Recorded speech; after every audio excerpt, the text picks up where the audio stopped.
You ever use a system that just gets you? Like, where everything actually makes sense and works like it's supposed to? That's the vibe with Empower EMR from MW Therapy. It's built specifically for physical therapists, so you're not stuck Frankensteining a bunch of software that was designed for other industries together. Empower is your one-stop shop from scheduling and billing to reporting and even built-in marketing. The real magic? The automation. This thing works with you, filling your schedule, reminding patients, and keeping everything moving behind the scenes. Clinics are raving about how fast the switch was and how much time they're saving. If you're tired of fighting your EMR and ready to work with a system that lifts you up instead of dragging you down, head to mwtherapy.com and schedule a demo. Empower, the upgrade you didn't know you needed. Money monetizes once and skills and relationships monetize forever.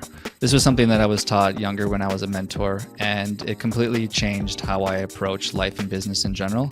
I think most people are familiar with the concept of the infinite game, and I can't echo that statement enough in regards to your life and your business. Is like when I talk to people that have been in business with other people for 40, 50 years, it changes how you approach every interaction you have, with that's whether a partner or a customer. And so, I would just echo that statement again. It was advice that was given to me, and I hope it resonates with somebody else of money monetizes once, but skills and relationships monetize forever. He started in the clinic with goniometers and gait belts and ended up building websites and branding strategies that make Google do a double take. Today's guest made the leap from OT to full-on entrepreneur, helping healthcare pros go from best kept secret to booked out and branded. Whether you're a PT, OT, chiro, or acupuncturist, if you're tired of relying on word of mouth and living in that feast or famine cycle, this guy is your marketing medicine. From high converting websites and SEO that actually works to branding that makes your ideal patients say, finally, someone who gets me. He's here to break down the biggest mistakes clinicians make when trying to grow and how to fix them. He's a podcast host, content machine, and yes, a one-time stand-up comic. Don't worry, we won't make him do a tight 5. Not today, anyway. Live from Austin, Texas, the land of tacos, tech, and trailblazers, and Matthew McConaughey, meet the man helping health pros build brands that actually convert. Welcome, Corey Hiben, to the PT Pintcast.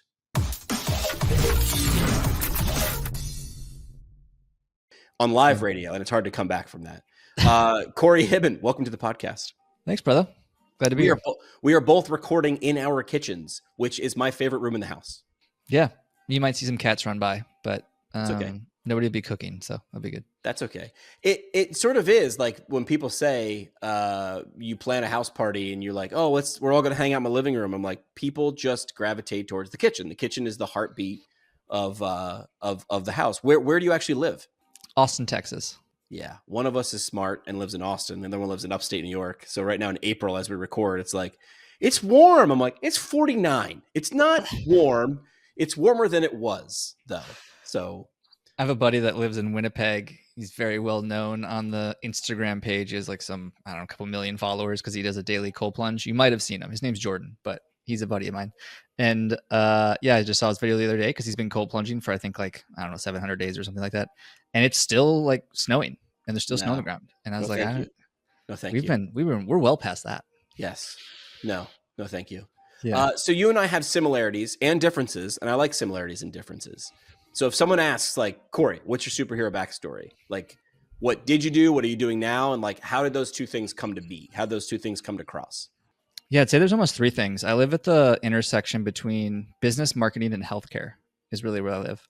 And how I got there was that I thought I wanted to do the healthcare thing. I used to work as an occupational therapist. I used to practice on the front lines, outpatient orthopedics, the whole rigmarole. And through sucking at that long enough, I eventually realized that I'm actually really not good at patient care at all. And that's not where I should be. But I'm way better at, as I was saying the other day on my own podcast show, dicking around on the internet and doing like the business. It's a skill. It is. And so I'm way better at the business and marketing side of things and being the behind the scenes and supporting those who are on the front lines and actually seeing patients versus actually seeing patients. Like a good day for me, which is polar opposite to my girlfriend. My girlfriend is a chiropractor, and so she's seeing 50, sometimes 100 a day, sometimes, Wow. and and like she's a lot of people, a lot of interactions. A perfect day for me is like if I have less than 2 human interactions a day. Great day for me. Like I like the days that she's home and I'm still working. Just this happened just the other day. She's like, "You're so quiet. Is like there's something on your mind?" And I was like, "No, you're normally gone. I just don't talk like all day, and I love it." This is It's what every like day looks like when you're not here. exactly like But not obviously talking. that says something that she had a perception of what your day was like, and then she saw it and was like, "Huh, that's a good insight for both of you, I think." Definitely. Yeah. And she's much more aware of that now. Is that I just spend a lot of time up in my head, which is she spends a lot more time like in the area of presence of other people. And so it's Yeah. just a completely different way to spend your day. I'm probably somewhere between both of those things because I know like whenever I start to talk to people after like the workday is over or whatever, they're like, "Oh, you haven't been around people." And I'm like, "How can you tell?" And they're like, "You haven't stopped talking." And you were like, "What do you think about this? What if you did this and this? And how about if you did the opposite of that? What if we did that? Would that be a good idea?" And they're like, "I don't know what you're talking about because you're talking about it at 150 miles an hour." So I think me is like it needs to be like in chunks. Like I do like that thing where I'm like I'm going to go sit on the couch with the laptop and bang out a bunch of things. But yeah, for me too, it was patient care was I didn't think I was good at it. People said, "You're fine, they're great." Like, and I was like, I didn't feel good at it. And that made me feel guilty. It's like I went to school for this. Like, and it's an admirable profession for me to go to school for go back to school as a second career person to go there and then to get there and be like, "Oh man, I don't love it." Like maybe like there was definitely was there guilt for you? Is there still guilt for you when you're like, "I'm an OT," and people are like, "That's cool," and you're like, "But I do this." Like, do you have guilt? Yeah, I call it sunk. It's sunk cost fallacy, Yeah. is what it is. I was just. It's funny. I was literally just explaining this the other day to my girlfriend. Is that I'm feeling it again now, is because every time we put a lot of time and energy into anything, whether it's like this podcast show or a career or a relationship is the most common one, is that when you realize that you need to take the next step into the next thing, the pain you're feeling is sunk cost. It's you feel like you wasted time and energy and resources and money and brain power. And the reason it's called a fallacy is because it is a fallacy, is because you Right. needed to go through the process of that path to realize you're on the wrong path. And we do it all the time.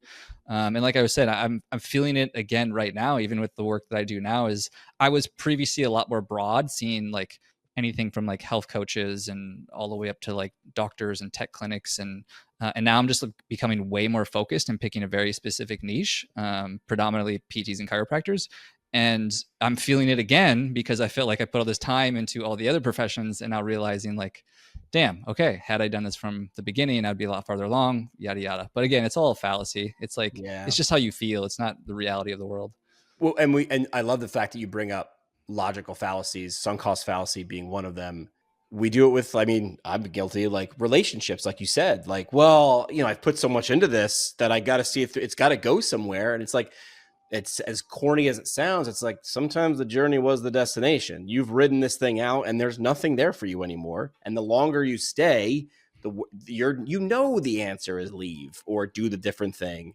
But as much as I know that, I still I get people who are like, "Why don't you do a couple days a week? What if you did one day a week patient care?" And I'm like, that doesn't excite me. I wish it did because I think I would have to answer this question as much, but I'm like, it doesn't. Like what I usually do too is I get real excited. I'm like, that feeling when you like look at your schedule and you're like, look at these different patients and you're like, this is my tomorrow. And like, how excited, that feeling when you get excited, they go, yeah, I go, I don't get that. I don't get it. I'm sorry.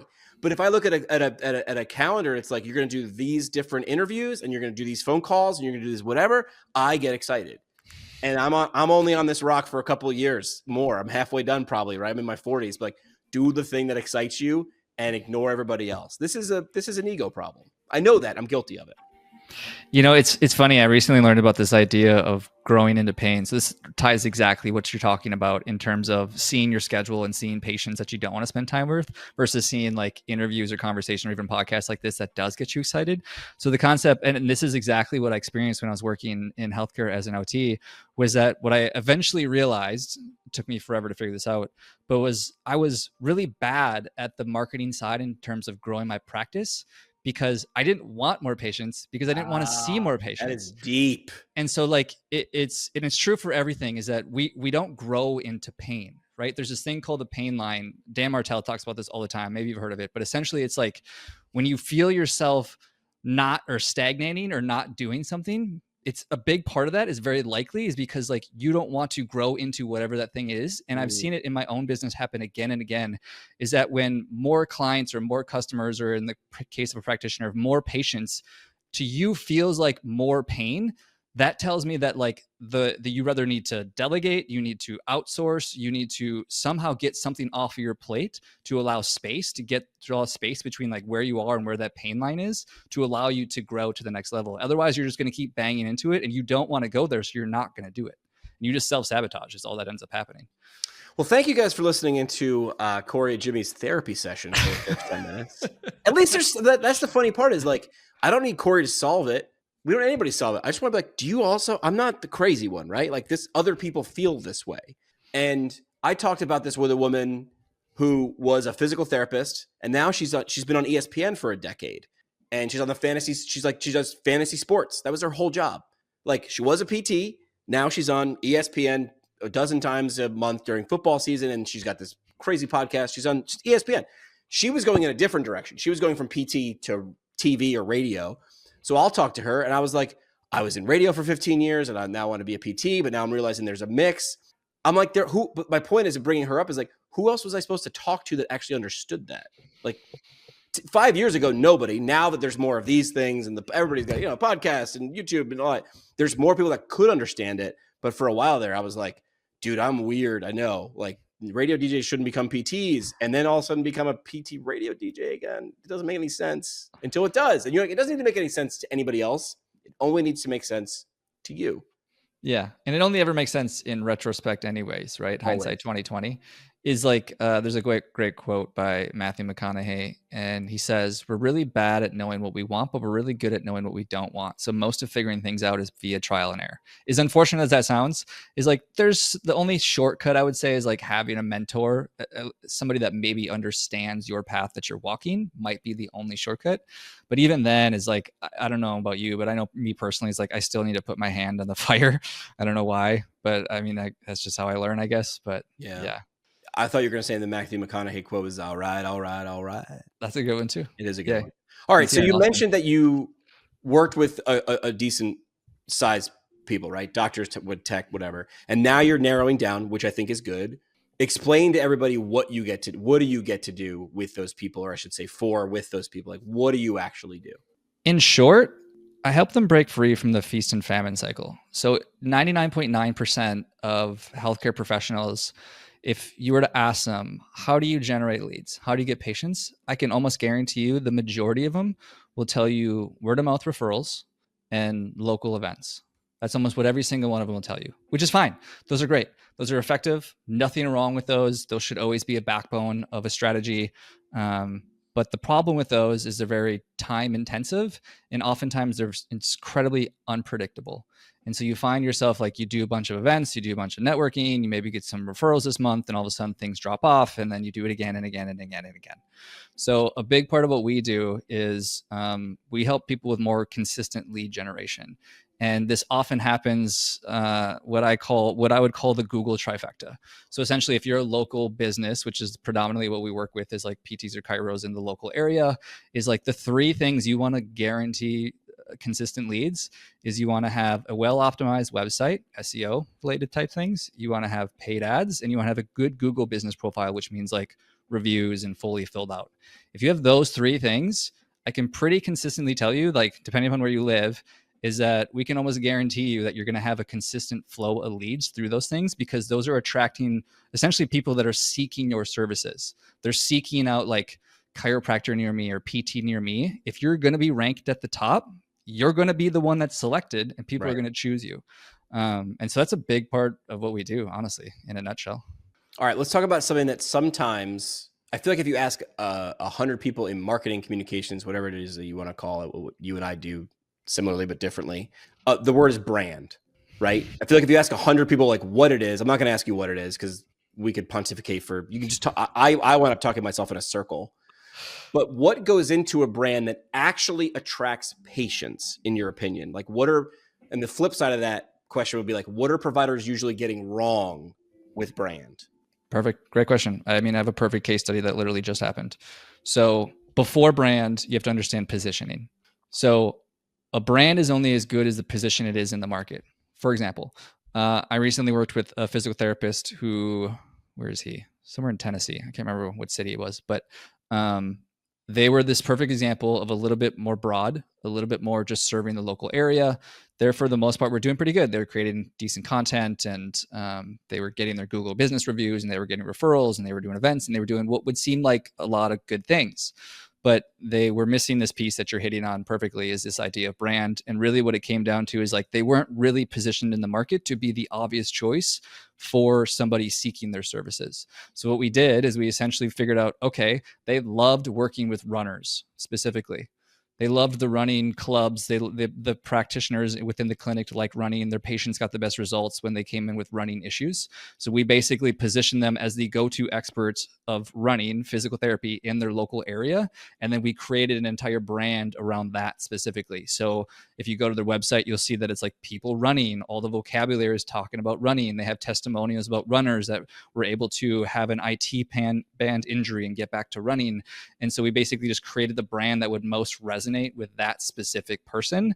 And now they're like known as the PT runners within their local area. And that brand precedes itself. So like now if there's anybody in the local area at a run club, it's a very obvious choice subconsciously or consciously in their brain. They're like, you should go to XYZ because they work with runners with knee injuries or whatever the hell the issue is. But yeah.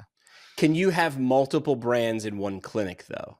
So I have an opinion on this. So it's like if you have 6 PTs, right? You don't all need to be the running PT. So I think somebody said it way better than me, so I'll just steal it. Instead of have a house of brands, it was a branded house.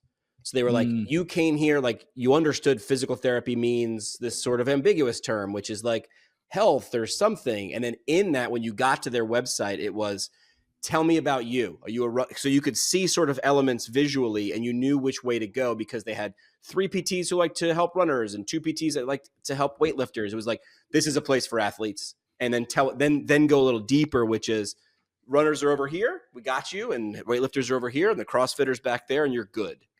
All right, you didn't start your practice to become a full-time billing detective, right? So what if you could let Athelis RCM take that off your plate?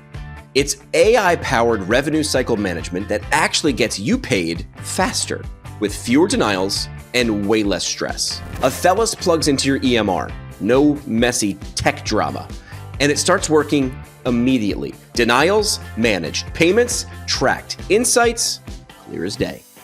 You get a real-time dashboard that shows you where your money is, what's working, and where you can improve. If you're ready to stop chasing dollars and start collecting them, it's time to check out Athelis RCM. Go to athelis.com and book that demo. That's ATHELAS.com. Your future self will thank you. Yeah, I think definitely. And I think it also depends on what you want to build as well. Because like to play off of that a little bit is that if you so like let's say you have a practitioner within your clinic that is really good in maybe they're not great at running, maybe they're maybe more interested in, we'll say, CrossFit, or because they actually, the same clinic does, this is a great example actually, so this exact same clinic also loved working with CrossFit athletes. And so there is a piece within that where like if there's a clinician within that clinic that really loves working with CrossFit athletes and they're willing to quote unquote build that brand within the organization, 1,000%. Like that Yeah. can for sure happen. Like, I mean, you see this with corporate companies all the time, is like you can be under a corporate umbrella brand, but if you love rock climbing and you want to build an association with your name and your practice personally with other rock climbers, you can really definitely do that. Like my favorite analogy, I know you didn't want to play this game, but like my favorite analogy of like understanding what a brand is like I just call it an association. That's Okay. really all it is. Like oftentimes people just use the reputation, but it's like, what's the association that you want to have at the end of the day? And that can be at the individual level of somebody within the business, or that could be at the more umbrella level of like, what do we represent within an umbrella? But it's just creating an association in someone's brain. And I think the most important thing for like anyone, for the listener to understand is that everything you do creates an association in Yeah. somebody's brain. Every piece of content, every color of a logo that you choose, every interaction you have with a patient, these are all created an association or a reputation in someone's brain. And so it's like, just be conscious of that. So like, if you really want to attract a certain person, is like, well, then do things that that certain person would want to be associated with, right? Like that's how I explain it anyways. Yeah. I mean, this is something that is innate, I think, to marketers or communicators. In radio, we used to have Keith at the radio station I worked at last in Northeast Pennsylvania. We had Keith, and we did that stupid exercise where we built an avatar. We knew everything about Keith. And the point wasn't the exercise of the avatar building. And, we picked a local high school that Keith went to, and he married his high school sweetheart, and he likes these bars and these bands and yada, yada. The fun part was 6 months later when we had a really hard question about what to do next or how to present this. We just said, would Keith think this is cool? And as dumb as I thought the exercise was as a 22-year-old listening to my boss then, 6 months later is when I actually got it. I was like, oh, I'm able to easily make this decision. Keith would think this is stupid. So the answers don't do it. But don't get in our own head like, okay, I'm going to put my marketing hat on. I didn't. I put Keith's hat on and said, would Keith think this is cool or lame? The answer was lame. Don't do it. Don't even try to do it. Do something different.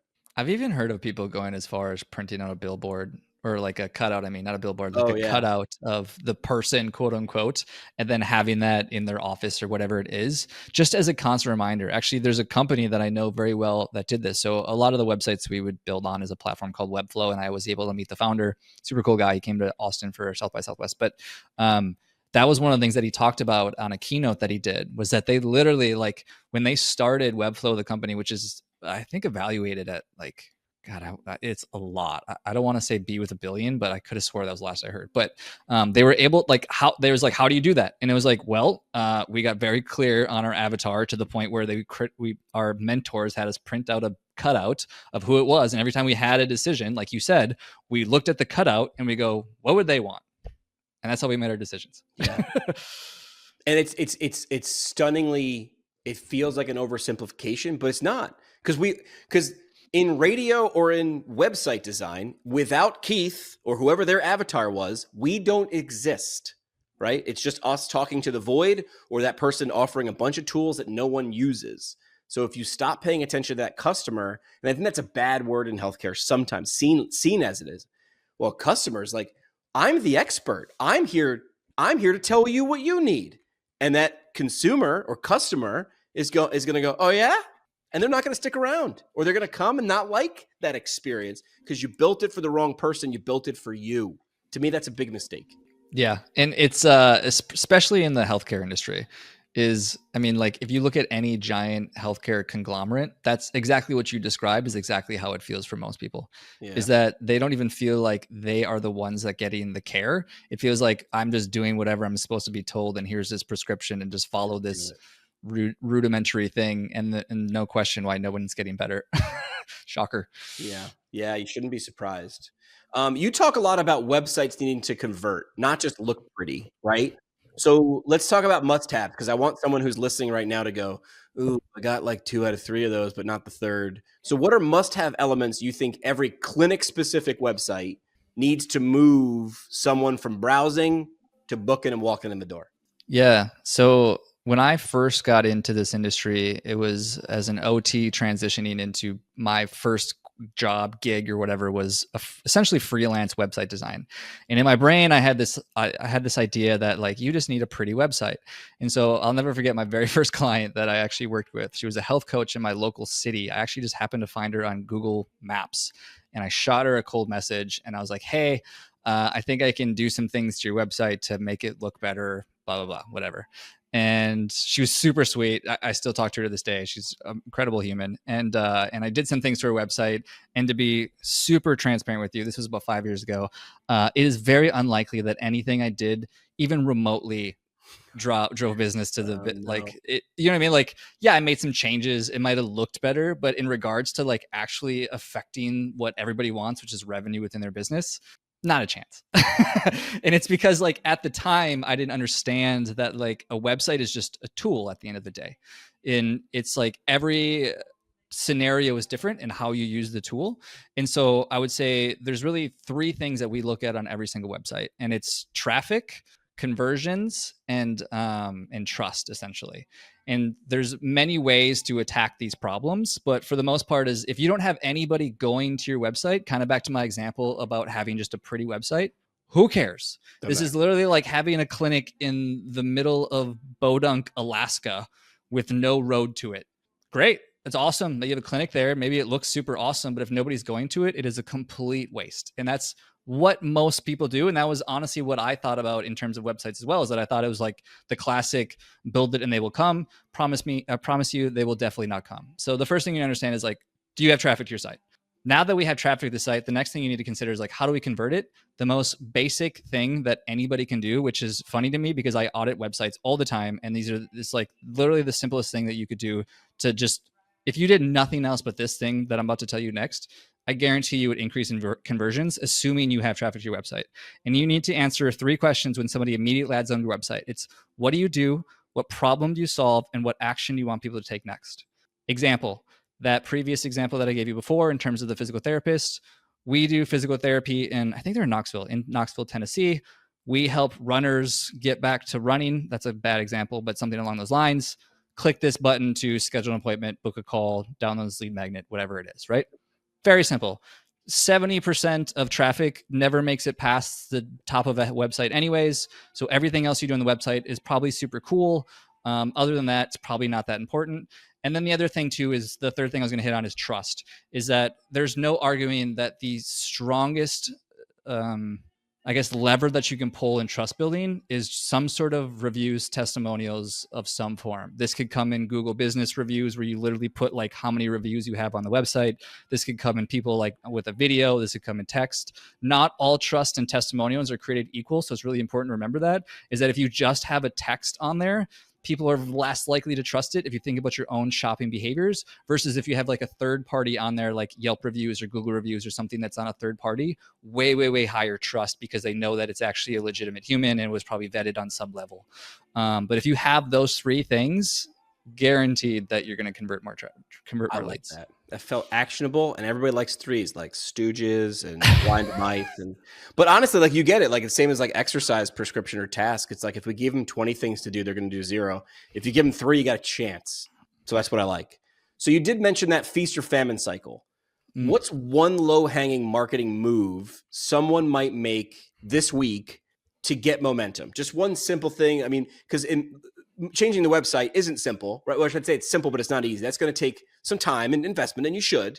But what's something quick that they could do? Give me something like candy, something short and sweet. I mean, this might be an amazing thing for some, and this might be lame for others, but I would argue that again, I audit a lot of clinics and a lot of practices, and this is one of the most like low hanging fruit in terms of it blows my mind when people don't do this. A well filled out Google business profile. It's honestly like it's relatively simple. You literally just like fill it out, make sure you have some decent photos in there, make sure you have your name and your address and your hours, make sure it looks friendly. You can even do these things on there. A lot of people actually don't know this, is that you can actually post updates on Google business profiles. And so you could do this like just like social media. Like you could literally do this once a week, and this actually helps rank you higher on Google. And one of the biggest factors by far in terms of getting ranked on Google is literally just having reviews. Assuming you've been around for a little bit, having some way to get reviews or reaching out to old clients or customers to get those reviews. It's like number one, I would say set up the business profile, like completely fill it out, and then spend the rest of the week getting at least 50 Google reviews as fast as humanly possible. That's such a low hanging fruit. It's unbelievable. Love that. Listen, all right, you've interviewed a lot of successful clinic owners. You've talked to a lot of them. What's one thing they all seem to get about marketing that sets them apart? Is there like a common thread amongst the people that are successful? Is there something that you can, I don't know, spot in the first 5-10 minutes of listening to them and sort of teasing things out that you're like, okay, we got a chance here? Man, that is such a good question. Yeah, I think it goes back to what you were mentioning earlier of understanding who you serve. And I can speak from like my own pains and struggles, and even like a lot of the people that I talk to, is that if you have, here's some red flags, is like Okay, if you have multiple businesses, I'm concerned about you.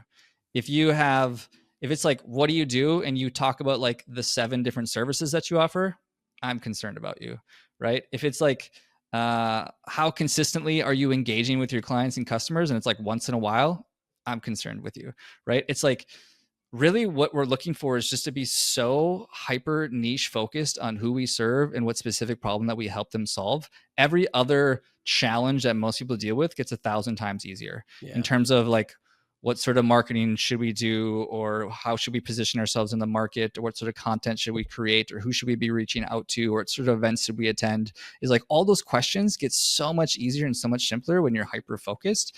And I know we already talked about it early on this episode, and it seems very rudimentary, but it always shocks me how few people, like some people will tell you, like, I think people want to believe that they have it figured out, but they haven't actually put in the hours to really figure it out and to really have conversations with them and to really listen to and understand their pain points. And like, even if you didn't, like, here's a real simple way to figure it out.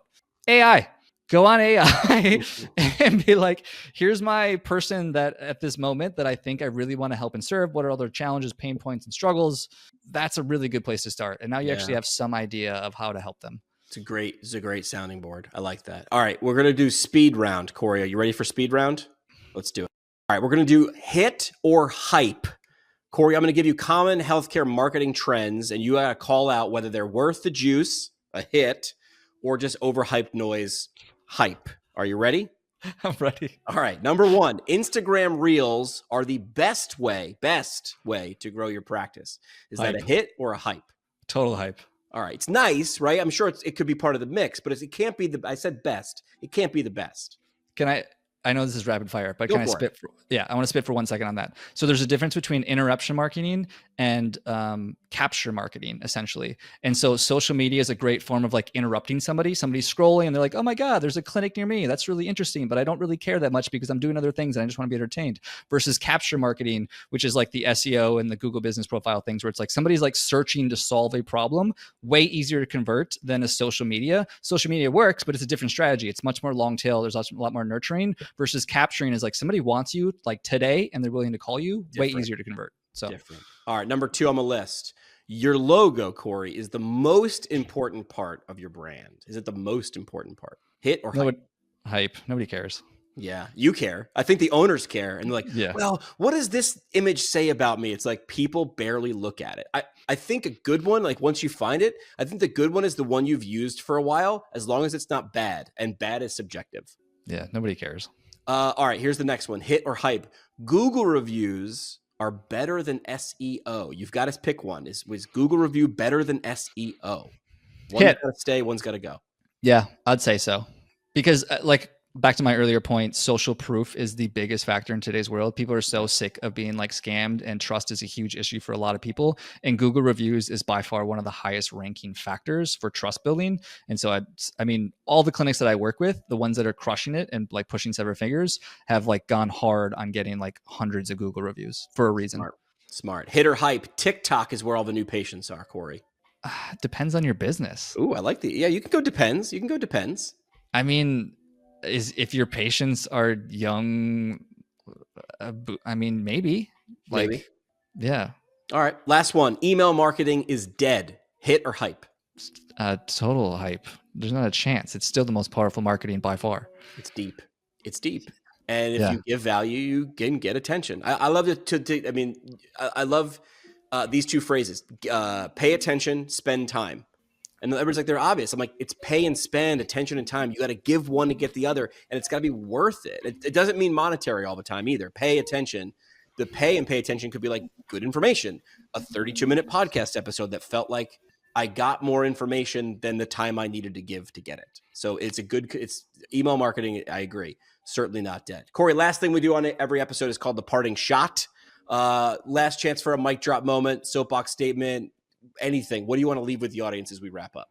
Man, I guess I wasn't prepared for a mic And you drop can moment. repeat like an adage or something you'd want on your tombstone. You can repeat something you said before. It doesn't matter. It doesn't need to be brand spanking new. Money monetizes once and skills and relationships monetize forever. This was something that I was taught younger when I was a mentor, and it completely changed how I approach life and business in general. I think most people are familiar with the concept of the infinite game, and I can't echo that statement enough in regards to your life and your business. Is like when I talk to people that have been in business with other people for 40, 50 years, it changes how you approach every interaction you have, with that's whether a partner or a customer. And so, I would just echo that statement again. It was advice that was given to me, and I hope it resonates with somebody else. Of money monetizes once, but skills and relationships monetize forever. Love it. Corey, if someone was like, hey, listen, this guy knows what he's talking about. Where do I go connect with him? Where do you want to send people? Well, I'm stupidly active on LinkedIn. So Where if you have a I found link, if you have a LinkedIn account, I'm obnoxiously active on that platform. So that'd be super cool. Otherwise, I have a podcast of my own. Basically, everything you can find is on my personal website, which is coreyhigh.com. All right, Corey Hiben, appreciate the time, and I feel like having Corey back on the show, and we might actually have an Austin trip in the near future this summer. And if we do, I don't know if you smell that, but I smell live podcast. I'm in. I'll bring you on. We'll talk. Sounds great, Corey. Thanks so much for stopping by, man. Appreciate it. You ever wonder how those rock star clinicians seem to just know what to do? Like they've got a sixth sense in clinic. Well, here's the secret. Brooks IHL. Their residency and fellowship programs for PTs, OTs, and SLPs are where clinical skills meet elite mentorship. We're talking 150 hours of one-on-one mentoring, lab training that's immersive, and real-world experience inside Brooks Rehabilitation's top-tier system of care. And unlike some programs where you have to put your career on pause, Brooks IHL pays you a full salary while you level up. Their grads consistently outperform national board pass rates, and most of their mentors, they've been through the program themselves. If you're serious about being a clinical expert, this is the move. Go to brooksihl.org and check out all 10 program tracks. The next level of your career is waiting at Brooks.